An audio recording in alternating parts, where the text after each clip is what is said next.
하나님께서 오늘 우리에게 주시는 말씀입니다. 고린도후서 2장 13절에서 17절까지 말씀입니다. 제가 말씀을 받들어 읽겠습니다. 주께서 사랑하시는 형제들아, 우리가 항상 너희에 관하여 마땅히 하나님께 감사할 것은 하나님이 처음부터 너희를 택하사 성령의 거룩하게 하심과 진리를 믿음으로 구원을 받게 하심이니, 이를 위하여 우리의 복음으로 너희를 부르사 우리 주 예수 그리스도의 영광을 얻게 하려 하심이니라. 그러므로 형제들아, 굳건하게 서서 말로나 우리의 편지로 가르침을 받은 전통을 지키라. 우리 주 예수 그리스도와 우리를 사랑하시고 영원한 위로와 좋은 소망을 은혜로 주신 하나님 우리 아버지께서 우리 마음을 위로하시고 모든 선한 일과 말에 굳건하게 하시기를 원하노라. 아멘.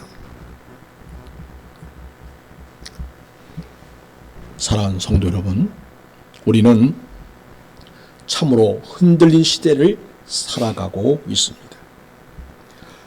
어제 맞았다고 믿었던 것이 오늘은 틀렸다고 말해집니다. 뉴스를 보면 서로 다른 주장들이 충돌합니다. 인터넷에서는 수많은 정보가 넘쳐나지만 무엇이 진실인지 분별하기가 어렵습니다. 신앙도 마찬가지입니다. 언제 주님이 오시는가? 누가 참된 교회인가? 이것이 마지막 징조인가? 사람들은 끊임없이 새로운 것을 말하려고 합니다.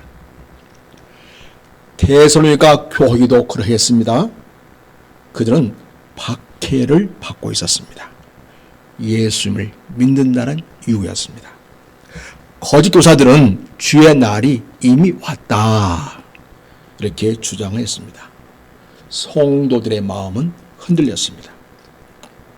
바울은 그런 성도들에게 종말의 비밀을 더 말하기 전에 먼저 이렇게 이야기하고 있습니다. 그러나 너희는 달라야 한다는 것입니다.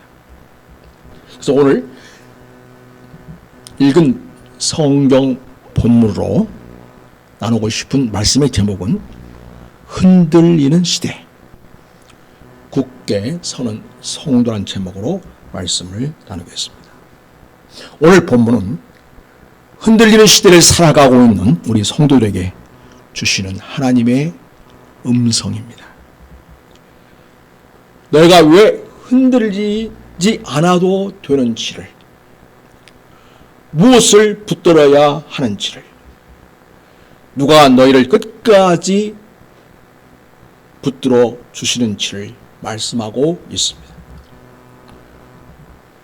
그 첫째로 우리의 구원은 하나님의 선택에서 시작되었기 때문입니다.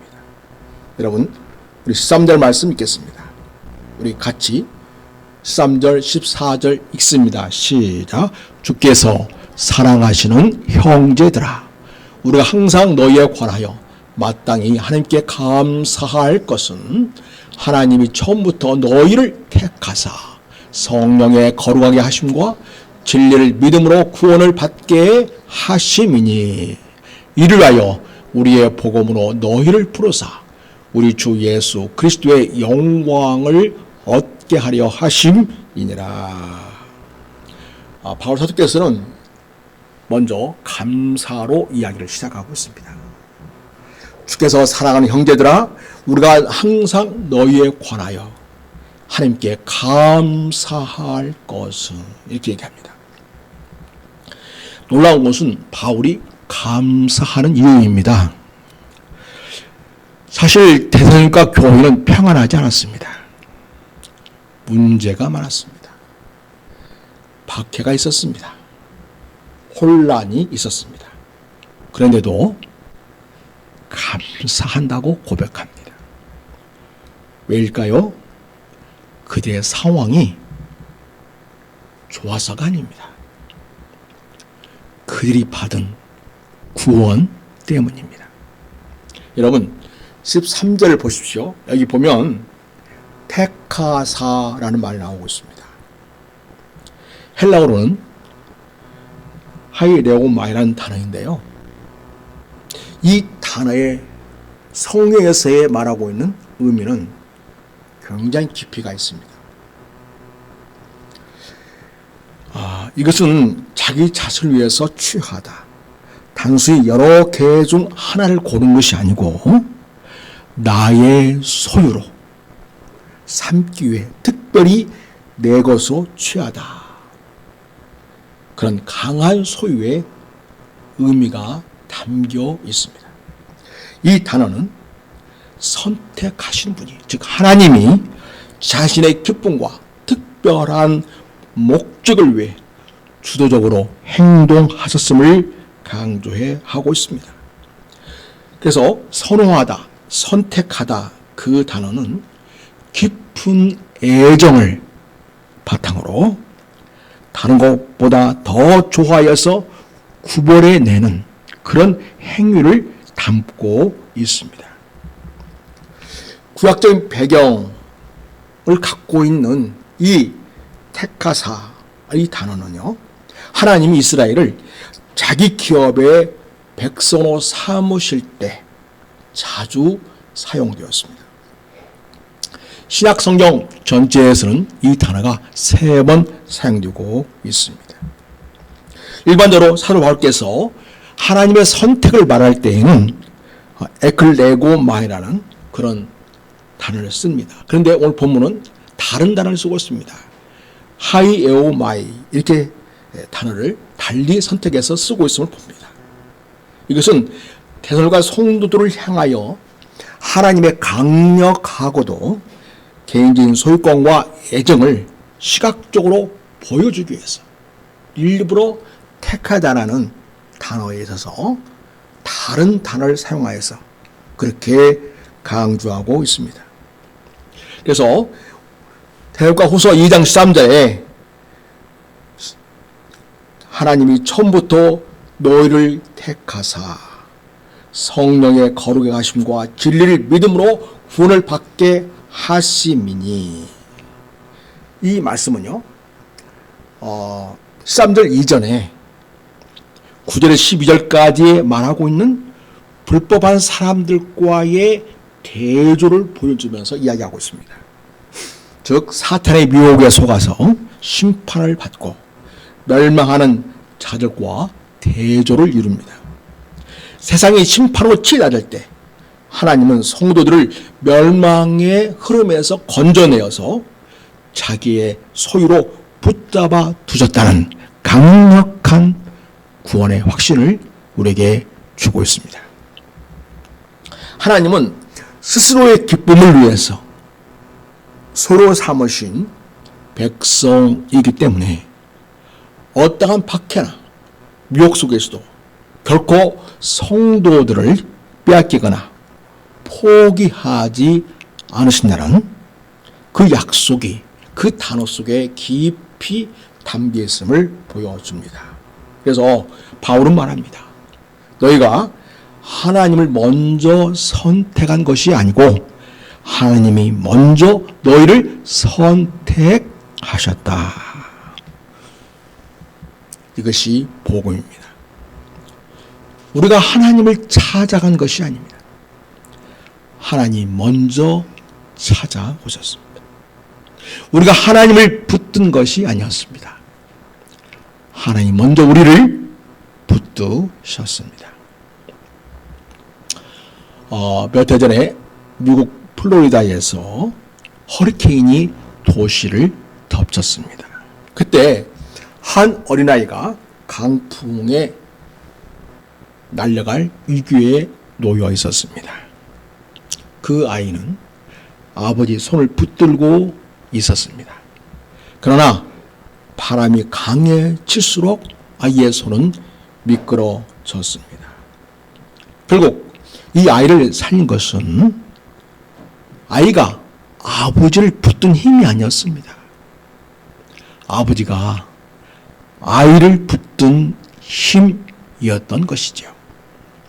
우리도 마찬가지입니다. 구원은 내가 하나님을 붙드는 힘에 따라 달려있는 것이 아닙니다.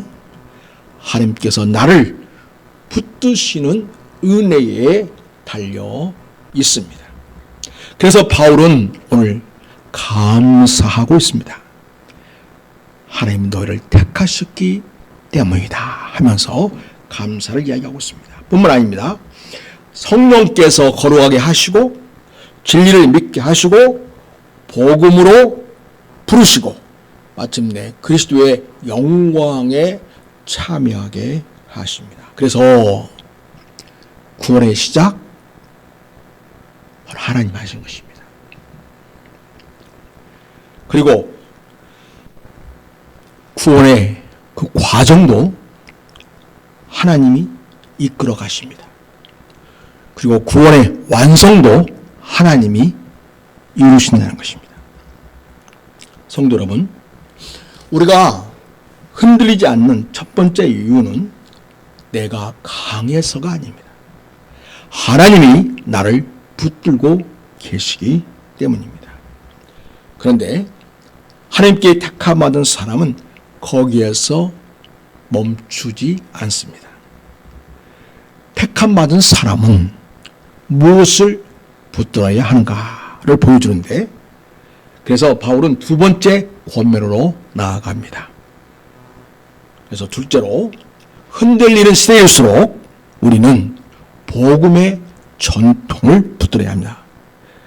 복음이란 전통을 붙들어야 한다고 이야기합니다. 여러분, 우리 15절 말씀을 우리 같이 한번 읽겠습니다. 자, 시작. 그러므로 형제들아, 굳건하게 서서 말로나 우리의 편지로 가르침을 받은 무엇을 지키라? 전통을 지키라. 그러면 말로나 편지로 가르친 내용이 뭐예요? 복음이죠. 그래서 그 전통이라는 것은 바로 뭐냐면 복음인 거죠. 전해진 복음입니다. 그래서 그러므로가 중요합니다. 하나님이 너희를 택하셨으니 이젠 굳게 서라고 말씀합니다. 굳게 서라면 뭘 지켜라? 전통을 지키라. 가르침을 받은 전통을 지키라고 말합니다. 그래서 우리가 교육받고 훈련받고 예배를 통해서 들었던 말씀이 너무 중요합니다. 그 전통이 중요합니다. 그 전통 속에는 뭘 담고 있습니까? 복음을 담고 있습니다. 복음. 여러분, 복음이라는, 전통이라는 단어는 전달받은 것, 넘겨받은 것이라는 뜻이 있는데, 오늘날의 관습이나 전통 문화를 말하는 것이 아닙니다. 바로 사도들이 전해준 복음입니다. 성경의 가르침을 말합니다. 바울 사도께서는 말합니다. 새로운 것을 찾아다니려 하지 말아라. 그리고 이미 받은 복음을 붙들어야 한다. 이렇게 말씀하고 있습니다. 지금 몇 년 동안에 우리는 가짜 뉴스와 음모론으로 큰 혼란을 겪었습니다. 확인되지 않는 정보들이 순식간에 퍼졌습니다.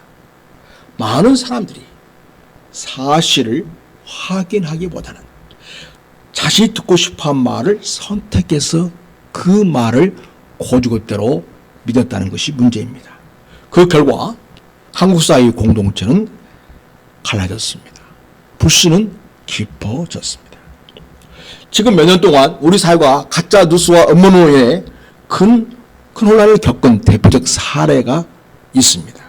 먼저는 코로나19 백신과 관련된 음모론이죠. 어떤 음모론이 있었습니까? 백신을 맞으면 유전자가 변형이 된다. 백신 안에는 사람을 감시하는 칩이 들어있다. 특정 약품은 백신 부작용을 해독한다. 그와 같은 주장들이 SNS와 유튜브를 통하여 거침없이 퍼졌습니다. 실제로 백신 접종 거부하는 현상들이 나타났습니다. 그리고 사회적인 불신을 키우는 결과를 낳았습니다. 자, 또 하나가 있는데 바로 세월호 참사 당시의 허위 정보였습니다. 세월호 참사 초기에 학생 전원이 구조되었다.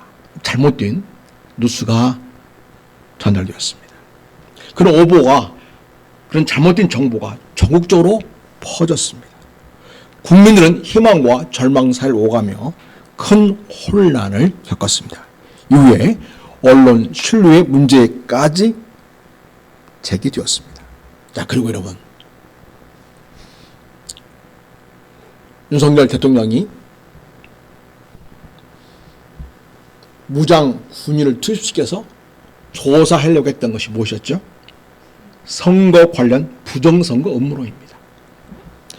최근 여러 선거 과정에서 전산 조작설, 해외 세력의 개입설, 투표지 조작설, 그런 것들이 반복적으로 제기되었습니다.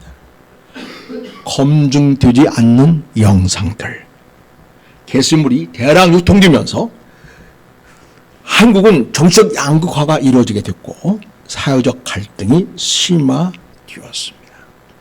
그것을 철석까지 믿는 사람들이 썩 있게 되었고, 그 중에는 대통령조차도 그 음모론에 푹 빠져가지고 계엄을 선포할 정도의 위험한 상황을 불러들인 것입니다.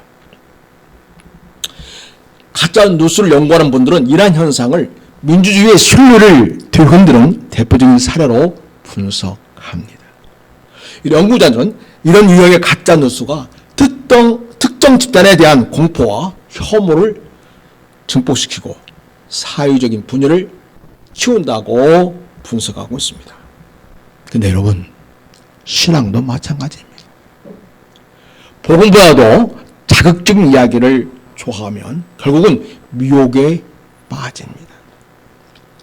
이단들이 사용하는 가장 강력한 무기는 성경이 아닙니다. 당신만 모르는 특별한 비밀이 있다. 내가 너한테만 알려주지. 그런 유혹입니다.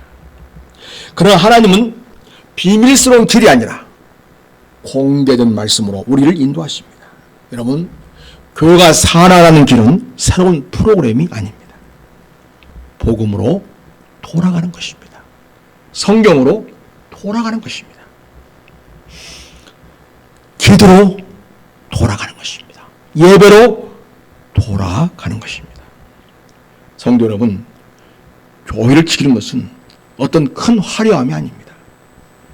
바로 복음입니다. 우리가 전해드는 복음입니다. 여러분, 가정을 지키는 것도 유행이 가정을 지켜주지 않습니다. 말씀이 가정을 지켜줍니다. 나라를 지키는 것도 선동으로 지켜지지 않습니다. 진리가 나라를 지키게 되는 것입니다. 그렇다면 우리는 어떻게 끝까지 굳게 설 수 있겠습니까? 우리의 힘으로 가능할까요? 오늘 말씀은 마지막 단락에서 놀라운 대답을 우리에게 주고 있습니다. 여러분, 16절과 17절을 봅니다. 자, 우리 같이 한번 읽겠습니다. 자, 시작. 우리 주 예수 그리스도와 우리를 사랑하시고 영원한 위로와 좋은 소망을 은혜로 주신 하나님 우리 아버지께서 내 마음을 위로하시고 모든 선한 일과 말에 굳건하게 하시기를 원하노라. 바울이 기도로 마무리하고 있음을 보게 됩니다. 여러분, 여기서 눈에 들어온 어떤 단어가 있습니까? 반복되어 나온 단어가 있죠? 바로 위로라는 단어입니다. 이 단어는요, 헬라어로 파라클레시스인데, 파라는 것은 옆에 사람들 옆에서, 클레라는 것은 부르다, 위치다는 거예요. 그래서 옆에서 막 위치면서 격려하는 것을 말합니다. 그래서 여러분, 곁에서 붙들어 주는 위로가 바로 파라클레시스라는 단어 뜻입니다. 그래서 함께 걸어주는 위로, 다시 일어나게 하는 위로입니다. 하나님의 위로는 현실을 잊게 만드는 그런 위로가 아닙니다. 현실을 견디게 만드는 그런 위로입니다. 하나님은 우리를 현실 도피 함으로써 위로받게 하는 것이 아니라 현실을 견디게 하심으로써 진정한 위로를 경험하게 하십니다. 2020년에 코로나 시기에 이탈리아 북부의 한 병원에서 의료진들이 극심한 피로 속에서도 환자들을 정성껏 끝까지 돌보았습니다. 한 간호사가 인터뷰에서 이렇게 이야기합니다. 힘이 없어서 쓰러질 것만 같았습니다. 그런데 병실 문을 열 때마다 다시 일어설 힘이 생겼습니다. 그 힘은 상황이 좋아져서 나온 것이 아니었습니다. 간호사로서 자기 사명을 확인할 때, 기억할 때 생긴 힘이었습니다. 하나님의 위로도 그렇습니다. 환경을 즉시 바꾸지 않을 때가 있습니다. 그러나 우리의 마음을 붙드시고 다시 일어나게 하십니다. 그래서 성도는 절망 속에서도 선한 말을 할 수 있습니다. 눈물 가운데서도 예배할 수 있습니다. 하나님께서 붙들어 주시기 때문입니다. 하나님이 우리 안에 거하셔서 성령님께서 우리에게 으쌰 하시면서 일어서라고 하나님의 위로로 힘을 얻으라고 말씀하십니다. 사랑하는 성도 여러분, 오늘 본문을 통해서 바울 사도께서는 세 가지를 말합니다. 제일 중요한 사실은 먼저 하나님이 우리를 택하셨다는 것, 그걸 붙잡으라는 것입니다. 두 번째는 전통이라고 하는, 우리가 지금까지 전달받은 복음 위에 굳게 서야 한다. 그 말씀을 주고 있습니다. 그리고 하나님께서는 우리를 끝까지 함께 하신다는 것입니다. 여러분, 지금은 어느 시대보다도 미혹의 시대라고 할 수 있겠습니다. 그러나 두려워할 필요는 없습니다. 하나님께서는 우리를 선택하셨습니다. 복음이 우리를 붙들고 있습니다. 성령께서 우리를 거룩하게 하시고 있습니다. 그리고 영원한 소망이 우리를 기다리고 있습니다. 그래서 흔들리는 세상 속에서도 흔들리지 않는 우리 성도 여러분 되시기를 바랍니다. 말씀 위에 굳게 서는 우리 교회가 되기를 바랍니다. 선한 일과 선한 말로 세상을 섬기는 우리 성도 되시기를 우리 주님의 이름으로 축원합니다. 우리 합심해서 기도하겠습니다. 첫째, 하나님께서 나를 택하시고 부르신 은혜를 잊지 않고 구원의 감격 가운데 살아가게 해주십시오. 이렇게 기도하시기 바랍니다. 두 번째, 미혹과 혼란의 시대 속에서도 성경과 복음의 진리 안에 굳게 서는 교회가 되게 해주십시오. 세 번째입니다. 하나님의 위로와 좋은 소망으로 모든 일과 선한 일과 선한 말에 굳건하게 서게 하십시오라고 기도할 수 있기를 바랍니다. 이 시간 우리 주여 한번 하고 하나님 앞에 간절히 기도하시겠습니다. 주여,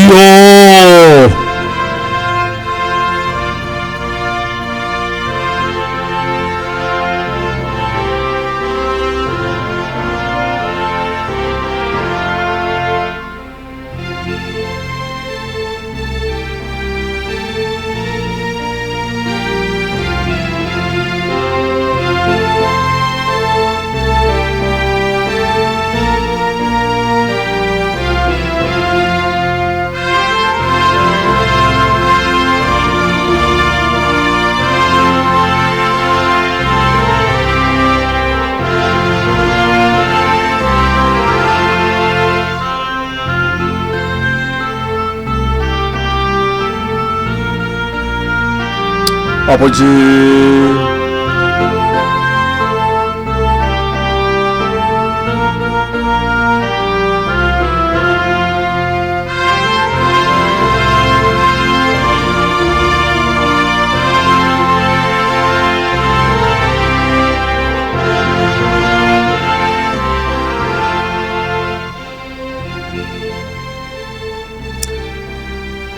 사랑의 하나님 아버지, 혼란한 시대를 살아가는 우리들에게 오늘도 말씀으로 길을 보여주시니 감사합니다. 우리가 여기까지 온 것은 우리가 강해서가 아닙니다. 하나님께서 먼저 우리를 택하시고 붙들어 주셨기 때문임을 우리가 기억하게 하옵소서. 세상의 수많은 소리와 거짓된 가르침 속에서도 우리가 복음의 길 위에 굳게 서게 해주시기 원합니다. 말씀을 기준으로 분별하며 살아가게 하옵소서. 특별히 연약한 성도들에게 하루의 위로를 부어주시기 원합니다. 병든 자에게 회복을 주시고 새 힘을 주시기 원합니다. 지친 자에게 주의 권능으로 덧입혀 주시기를 원합니다. 두려워한 자들에게 담대한 믿음을 허락해 주시기 원합니다.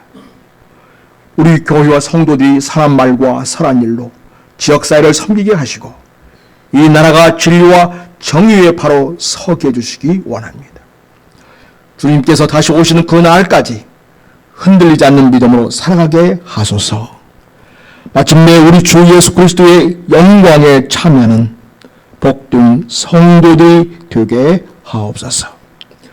우리 주 예수 그리스도의 이름으로 기도드립니다.